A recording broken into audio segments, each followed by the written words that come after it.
This is Damon Stevens, Finwealth Builders, and today is Wednesday, November 17th, 2021. And this is a stock market update for trades of the day, as well as looking into tomorrow and what we can expect. And as you always see on the front, typically I'll throw a few of the select stocks that we're looking at or that we traded during the day.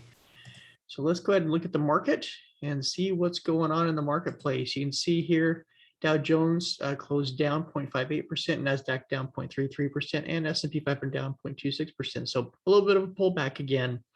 So we just kind of ebb and flow here as we're trying to find direction in the market. So that means it's a time to be careful. Make sure you're watching your profits. Make sure you're watching the size of positions you're holding, and make sure that you are prepared for any move in either direction, because it should be coming soon.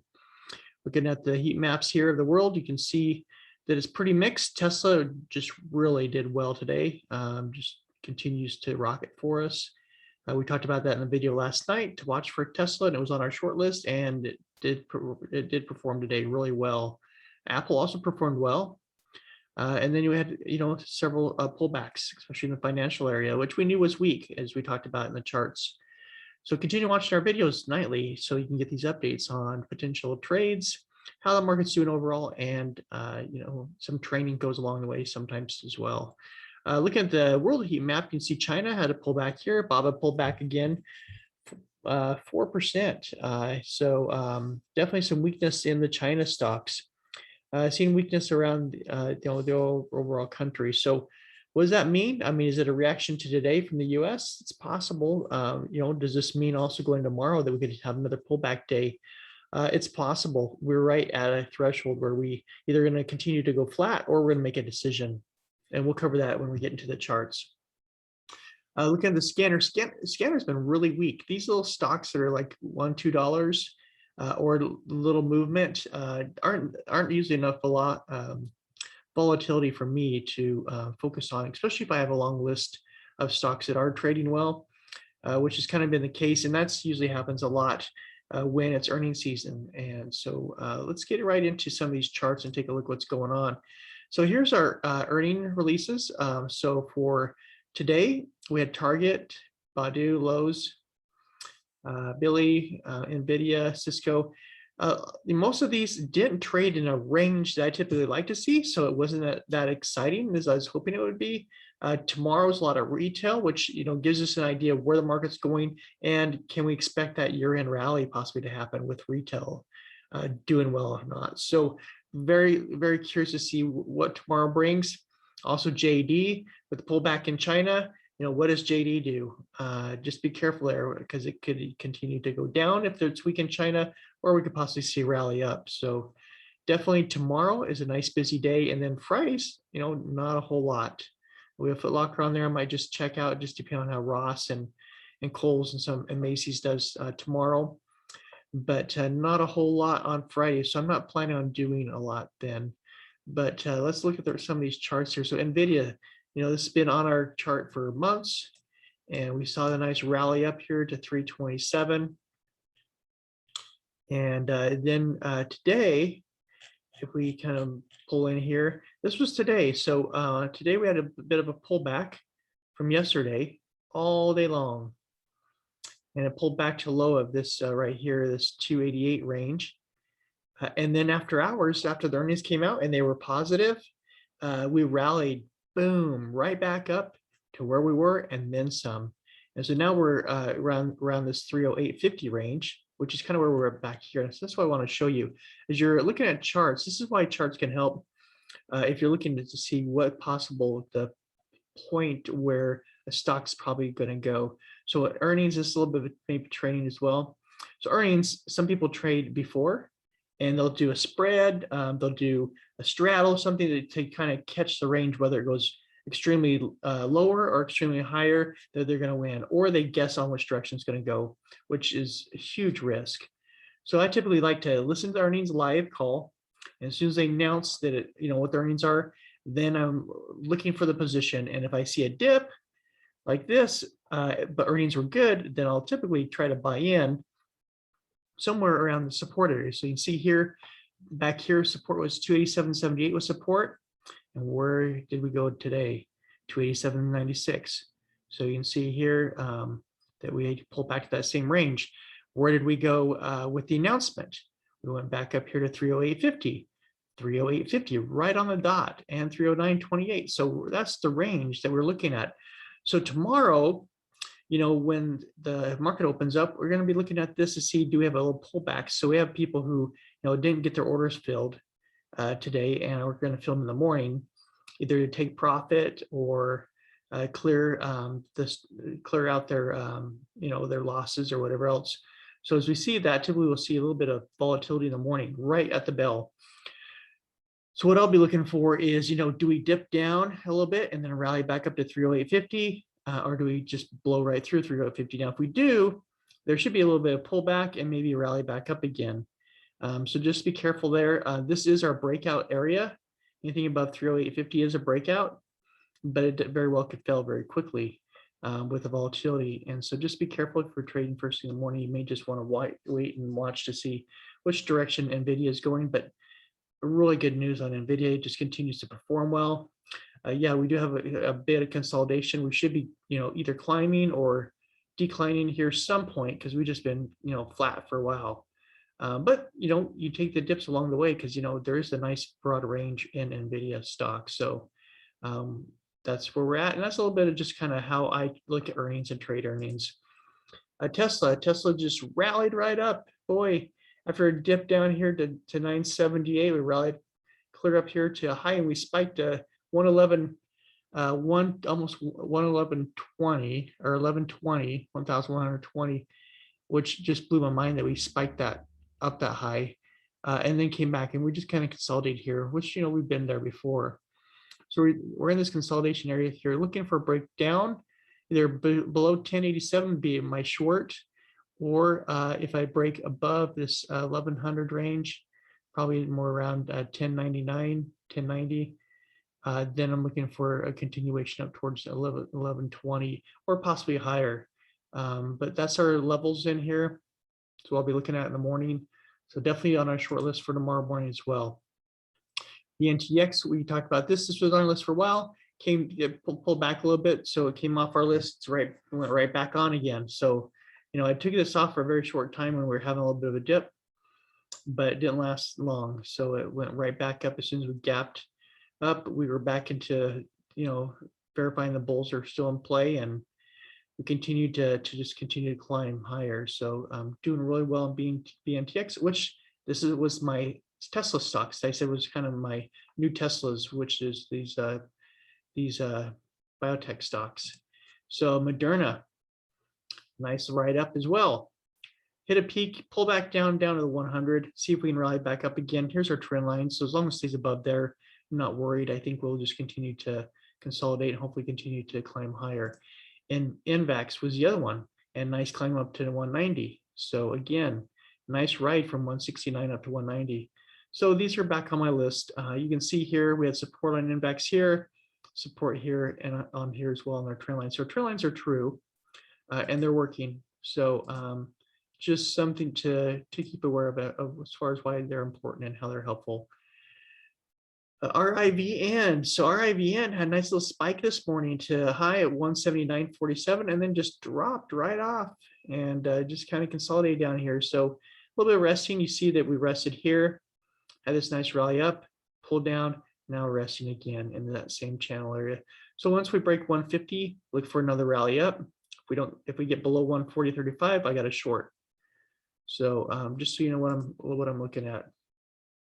Calyx, KLAC. So you can see here, just riding this trend line. I keep looking for weakness in a breakdown. I think we're going to break through here, possibly down to this 418.13 level, and hopefully bounce back into here. But you can see this climb here, and so that usually is a little weak here. But we're also in this little triangle, so I'm hoping it'll come up here and build a bust up. My guess is, based on just experience, is we're probably going to bust down first, find some level of support, shake out some people below the 200, and then we're going to bust up and hopefully towards this 423 level. So just watch for that little fake out that happens sometimes. Okay, so this is Nvidia. You can see here nice and just flat here as it looks today on Nvidia's chart. This is just looking at a daily chart, and that does not account for the rally that happened after hours. AVGO, we're just above this support level, but we're just kind of grinding sideways now. So looking for energy to pump towards that 580, hopefully not break down. Shopify shop, you see here our trend line is holding true here, here, and now up here. And now we've kind of just pulled back to the 50. Got right below and closed actually below the 50, which made me nervous. Just wondering if this is going to pull back, maybe down a little bit lower, maybe down to 100. Hopefully that's it. But we have our support lines drawn in. If it breaks above the support lines, then it's a rally, it's a breakout. If it breaks below, then it's a possible short. So that's what I'm looking for, is the direction on, which direction we're going to go on Shopify now. Amazon showing some weakness as well. You can see our support line here, here, and here, and here has been true. But, like I was saying on the other stock, it broke through a trend line. So we might come down here to maybe 35.39 and hopefully bounce back off into this channel. If we don't, and it falls below 35.39, I'm going to be looking at a short here. But you can see our trend line is working well for us, as far as knowing, the range that the stock's traveling in. KLAC, you can see here, continue to trend up. We pulled back though here because we had a little bit of weakness here. It's consolidating here. We're still above the 200, hoping this will continue to rally up here. But seeing this kind of move along here, it may stay in this channel for a while before you're breaking out. So just be patient if you're holding that stock. All right, so the US government bonds. So we pull back down here, but we're still in the same channel area. So not much to say there. VIX is down here in this range here, but we're stopped at the higher, which made me a little nervous. If we break that 18 again or get up to 1920, we're going to see a pullback again on the market, especially the SPY. So really paying close attention to that VIX. It's a chart that I have up all the time. SPY sitting here consolidating. It's looking for a direction. So this is where we need to be careful, because the longer it sits here, the more energy that it's building up. And you see here, we have this little V shape here. So it did come up, failed, found support on the 10, pulled back up, failed again. If it just works time off here and doesn't do anything, it's probably going to fall down and come back possibly to the 20 here. So just be careful, because this here is showing a little bit of weakness. And you could almost consider this a double top. So if it's a double top, it would be this little bit of training again. Up here, this is the first top, pulled back. Here's a second top. And since that's the second top, if we come below this neckline here, that's what we'll call it, which is 463, then we could pull back to the 20. And if not, then we pull back to the 50. So just we just be really careful, and the longer we stay up there, the most likely we are to fail and fall down, instead of being able to rally up through the next resistance line. So just be aware of that. Triple Q's rallied up. It's right at underneath our trend line. So we'll see what happens with triple Q's. See if it can break through or if it's going to pull back again. Semiconductors, NSMH. Pulled up, try hit the resistance and pull back again. Retrace a little bit of this other candle. So we've got to see if we can bust through that and hold it. Otherwise, we might be in a channel a little bit or start to find some weakness. IWM definitely pull back. Boy, it came up here, hit the resistance, and boy, it just fell down, and now we're on the 20. So if we fall below the 20, which is that 224, 225 level, or 235 level, we're going to come down, clear down here to this 229 level at the 50s. So we're right at the 20, break down, we're down here. If we can break back up, then hopefully we can climb up towards those highs again. Dow Jones, pull back as well. So seeing these pullbacks makes me wonder if we might see that in the Qs and SPY. So we'll see if these rally back up. They could possibly rally up tomorrow. If they don't, or if they show additional weakness, then we could start to see that pullback. Financials, a little bit of a pullback as well. We talked about that in the videos, and continue to see consistency across the board. So that's where you got to be careful with the SPY and triple Qs. Gold, back up at that resistance level, trying to break this 1868. If we can get through 1870, then we can rally back towards that 1910 level, which is what we're looking for. Silver, a little bit of pullback, trying to rally back up again, get through this resistance. It's got to get above that 25 and hold it for a few more days to hopefully rally back up. Bitcoin's pretty well flat above the 50, sitting there right on that 60,000 level. So if it breaks below 58,000, then we'll be coming down possibly to 54,000. So just kind of watching that. Ethereum pullback, 4309 is where we're at right now. I bought some back into some crypto currencies yesterday on the big pullback. So got things at a bargain yesterday. So I was happy about that. Sold up on a lot of these on the highs because I was a little nervous. I left a little bit in there, pulled most of it out, put it in cash. Now we're climbing back up. And one of the things I was going to mention on this chart and the other chart that's coming up here, people say you can't do technical analysis on cryptos, and I beg to differ. I do charting all the time, and it is, to me, stocks, crypto, whatever else, it's all pretty much the same now. All you're looking for is price action, volume, and that's pretty much it. So, and if you look at my charts here, my trend line, we hit the trend line here, we hit it here as well. If you look at the moving averages, we came down here almost to the 200, to this trend line, my trend line here, and also we bounced off the 50. So how does that look any different in crypto than it does in the stock market? I don't know. But people are telling me all the time, you can't use technical analysis and charting on crypto, and I totally disagree.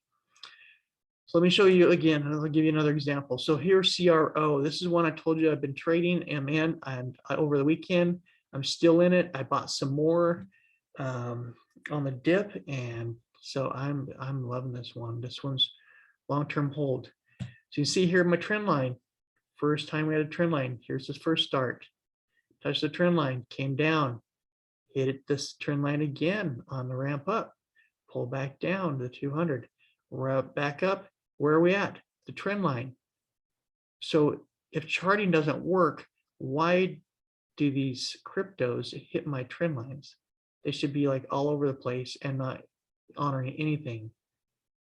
So I just wanted to throw that out because people keep saying, I keep having these people say you can't use charts on crypto, and it works for me, and so I'll just keep using it. So if it doesn't work for you, then fine.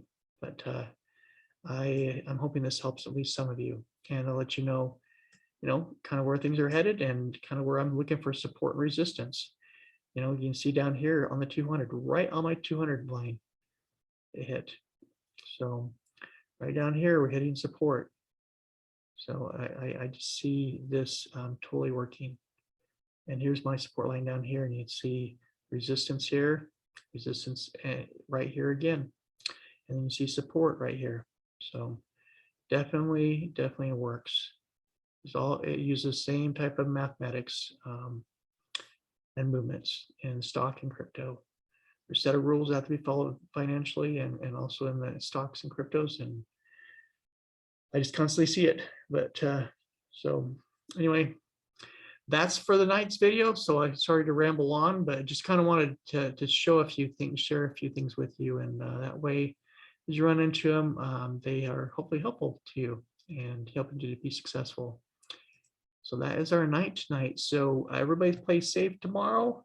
This is options expiration week, so just be careful. On Friday, well, Thursday and Friday usually are really volatile days, just because all the options are expiring. So people have to either roll them over, or they have to cash them out, or they'll take losses on them. So just be careful that we have the weeklies and the monthlies happening this week.